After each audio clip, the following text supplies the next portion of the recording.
Hoje você vai conferir 10 ideias bilionárias que foram supostamente roubadas. Número 10. iPhone.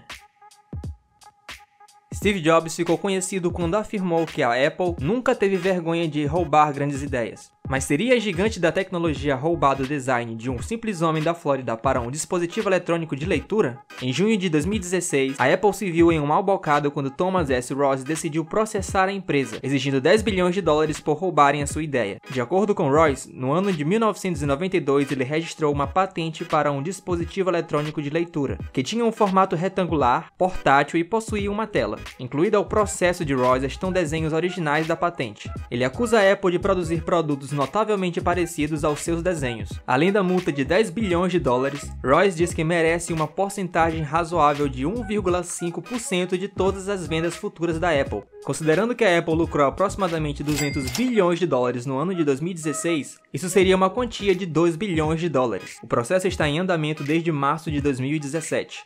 Número 9. Harry Potter. Após o sucesso mundial dos primeiros livros, será que a pressão para um quarto livro ainda melhor levou J.K. Rowling a roubar algumas ideias de enredo? Bem, a família de Adrian Jacobs, um autor de livros infantis que morreu em 1997, acha que sim. Em junho de 2009, eles tentaram processar a editora britânica Bloomsbury para que pagassem 600 milhões de dólares, acusando J.K. de plagiar partes substanciais do trabalho de Jacobs ao escrever Harry Potter e o Cálice de Fogo. Em um comunicado, a família de Jacob relata que uma cena do quarto livro era muito similar ao livro de Jacob de 1987, The Adventures of Willy Wizard, Lived Land. Eles dizem que tanto Harry quanto Willy precisam resolver um problema como parte do desafio, e ambos resolvem em um banheiro com o auxílio de amigos. Rowling criticou as declarações e disse que eram, além de sem fundamentos, completamente absurdas, dizendo que nunca nem mesmo leu o livro de Jacobs. Em junho de 2011, o caso foi perdido após o administrador das propriedades de Adrian Jacobs não conseguir cumprir um prazo para pagar a primeira etapa de 1,8 milhão de dólares no tribunal como garantia de custos. Número 8. Uber. A empresa multibilionária da rede de transportes e seu cofundador Travis Kalanick não conseguem evitar ficar fora das manchetes. Kevin Halpern, fundador de uma empresa parecida chamada Celluride, processou Kalanick pedindo 1 bilhão de dólares em 2015. Ele relata que compartilhou suas ideias sobre um serviço de chamada de táxi com GPS e telefone celular com Kalanick em 2006, e que o empresário roubou a sua ideia para criar a Uber. A ação judicial também é acompanhada de uma gravação em vídeo de 12 minutos chamada O Grande Roubo da Uber, contendo acusações que mostram informantes da Uber tirando as ideias da Celluride. Desde agosto de 2016, a Uber enfrenta mais de 70 acusações no Tribunal Federal, incluindo a acusação de Kevin Halpern, que diz ser o cara por trás da ideia do serviço de táxi. Número 7. Jack Daniels. Em junho de 2016, os fabricantes do Jack Daniels admitiram que um escravo do Tennessee estava por trás da tradicional receita do whisky. Durante 150 anos, os créditos por ensinar o jovem Jack Daniel a destilar foram dados ao reverendo Dan Call, um pregador luterano e destilador do estado do Tennessee. Porém, a empresa admitiu que na verdade não foi Call o responsável por ensinar Jack Daniel, mas o seu escravo, um homem chamado Nearest Green. Na metade do século XIX, as destilarias eram propriedades de homens de negócios, mas eram os escravos que passavam a maior parte do tempo fazendo o whisky. O importante papel de Green nos ensinamentos a Daniel ainda é controverso, mas a sua contribuição no desenvolvimento de whiskies americanos nunca foi registrada e a empresa reconhece suas contribuições apenas em alguns casos. Em 2015, a Jack Daniels valia cerca de 5,8 bilhões de dólares e tudo isso graças ao trabalho duro de Nearest Green e sua receita única. Número 6. Facebook. Se você nunca assistiu ao filme A Rede Social, talvez você não saiba que Mark Zuckerberg supostamente roubou a ideia do Facebook de seus antigos colegas da faculdade. Com 19 anos de idade, Mark Zuckerberg lançou a rede no seu segundo ano em Harvard, em 4 de fevereiro de 2004. Apenas uma semana depois, ele foi acusado por 3 alunos da faculdade, os irmãos Tyler e Cameron Winklevoss e Divya Narendra, que o acusavam de roubar sua ideia. Em 2002, o trio desenvolveu uma rede social para que estudantes de Harvard pudessem usar, chamada chamada Harvard Connection. O nome do projeto depois foi alterado para Connect-U e foi expandido para outras universidades dos Estados Unidos. Após o lançamento do Facebook em 2004, a Connect-U moveu uma ação judicial alegando que Zuckerberg quebrou um contrato oral com eles ao copiar a ideia e usou ilegalmente o código de software da Connect-U enquanto estava trabalhando para eles em Harvard. O processo foi demorado e, para você que assistiu ao filme, sabe que foi encerrado em 2008 quando o Facebook entrou em acordo com os irmãos Winklevoss e Divya, pagando a eles cerca de 65 milhões de dólares. As ações deles no Facebook atualmente valem cerca de 10 bilhões de dólares. Número 5. Microsoft.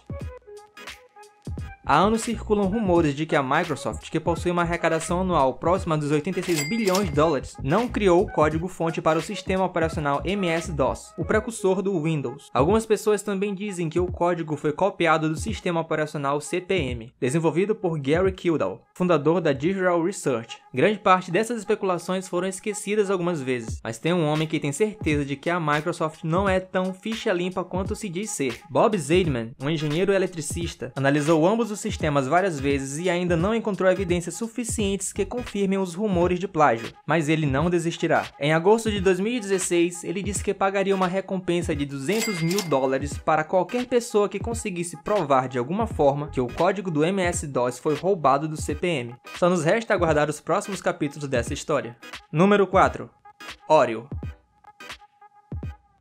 Desde a fundação da Oreo, em 1912, cerca de 450 bilhões de produtos relacionados ao biscoito já foi produzida ao redor do mundo, fazendo a marca ser rotulada como o biscoito favorito da América. Entretanto, eles podem ter roubado a deliciosa receita da Hydrox, que lançou seus biscoitos no ano de 1908, 4 anos antes da Oreo chegar nas prateleiras. Os biscoitos da Hydrox eram os únicos no mercado dos biscoitos sanduíche, até a Nabisco chegar com o seu novo produto no ano de 1912, o Oreo. A Sunshine Biscuits, que era proprietária da Hydrox, tentou competir contra sua rival, a Nabisco, mas por esta última ser uma empresa maior e com uma melhor estratégia de marketing, eles tomaram conta do mercado. De fato, a Oreo se tornou tão popular que a Hydrox começou a ser vista como uma imitação, e sem conseguir impedir, sua produção foi interrompida em 1999. Hoje em dia, a Kraft, que virou a proprietária da Nabisco nos anos 2000, possui um lucro anual de 1,5 bilhão de dólares. Número 3. Lego. O brinquedo de blocos de construção Lego é o melhor no mundo e fornece às crianças e seus familiares horas de diversão. É uma ideia simples e brilhante, fazendo você se perguntar como os caras que começaram essa empresa tiveram essa ideia antes de você. Bem, algumas pessoas no mundo acreditam que eles não foram os primeiros. Isso é graças ao Self-Locking Builder Bricks, da Kiddy Craft, que foi criado 10 anos antes da Lego inventar os seus blocos e, para ser honestos, são inegavelmente parecidos. A história conta que em 1939, o psicólogo e pioneiro na fabricação de brinquedos Hilary Fisher Page desenvolveu um novo brinquedo visionário, blocos ocos de construção feitos de plástico com 4 ou 8 parafusos que permitiam à criança construir coisas com ele, indo de casinhas de brinquedo até arranha-céus feitos de plástico. 8 anos depois, o fundador da Lego, Ole Kirk Christensen, comprou uma máquina de injeção de plástico de um vendedor que fez uma demonstração de que tipos de brinquedos podiam ser produzidos com ela, mostrando a eles alguns jogos da Kiddy Craft. Após isso, Christensen comprou os direitos do jogo da Kiddy Craft. O resto, claro, é história. A Lego se tornou um grande nome, tendo em 2016 um lucro de 3,4 bilhões de dólares. Page, por outro lado, acabou cometendo suicídio em 1957, após a sua empresa vir à falência. Número 2. Avatar. Quando Avatar chegou aos cinemas em 2009, atingiu uma enorme bilheteria de 2,7 bilhões de dólares. Mas alguns telespectadores ridicularizaram o filme, dizendo que foi copiado de filmes já vistos, como Dança com Lobos, Ferngully, As Aventuras de Zack e Krista na Floresta Tropical e Pocahontas. Não foram somente fãs de cinema e críticos que apontaram isso, mas também os roteiristas. E um por um foram processando o diretor e escritor de Avatar, James Cameron. Um dos argumentos muito discutidos é o do roteirista Bryant Moore, que insiste em dizer que Avatar é uma junção de duas de suas obras, intituladas Aquática e Descendants, The Pollination. Moore, entrando com uma ação contra Cameron, a Lightstorm Entertainment e a 20th Century Fox em 2011 reivindicando direitos autorais exigindo uma quantia de 2,7 bilhões de dólares. De acordo com Moore, ele havia enviado suas obras à Lightstorm Entertainment em 1993 e 1994, e a empresa logo depois disse que não havia se interessado nelas. Cameron disse que estas reivindicações são vazias e sem fundamento, trazendo um documento de 45 páginas com informações de Cameron bolando as ideias e temas do filme, incluindo detalhes das duas sequências. Em 2014, o juiz negou a reivindicação de direitos autorais a Moore e o caso foi arquivado. Número 1. Snapchat.